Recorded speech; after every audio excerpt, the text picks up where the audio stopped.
and then research the address. Because a lot of times those are the same addresses that are with like, Opus and Regis, really. But you can get it a lot cheaper with iPostal One.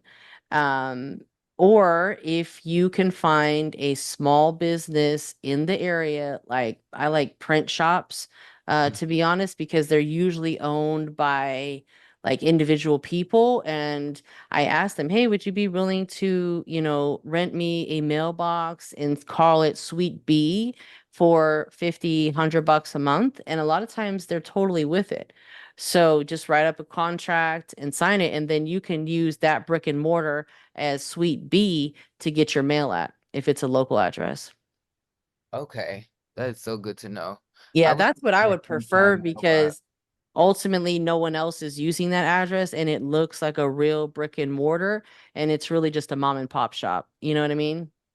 Okay, that's very good to know. I was looking at anytime mailbox because they have ones for like $5 that are not registered as like mail agencies and all of that.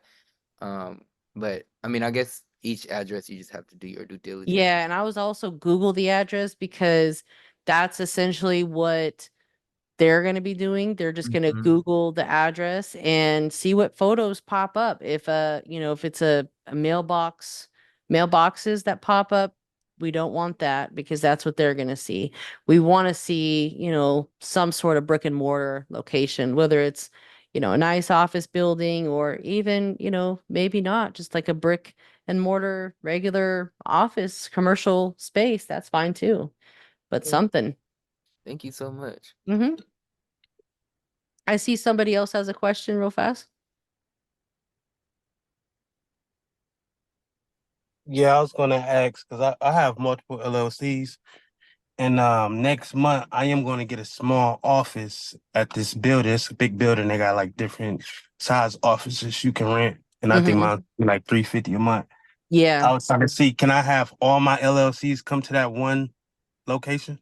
Yep. Yep. Yep. Okay. But um, they need to be differentiated with a suite number.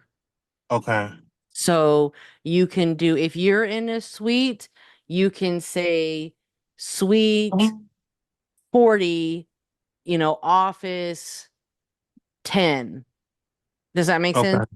So Yeah. that way they're different addresses, but it's just like a different office number as if like kind of the same thing that they're doing. Essentially, they're just renting out like, office space to work at. Got you. And that's And what a lot another of realtors do. They just rent a desk. Yeah, because I got a Regis in it's downtown Cleveland. It worked good, but I really need an office now. Yeah. Another thing with the business trade lines, I'm not really understanding that. So if I have all my businesses like 3 to 4 years old, Hmm. right? So if I add a trade line to it, what would that do?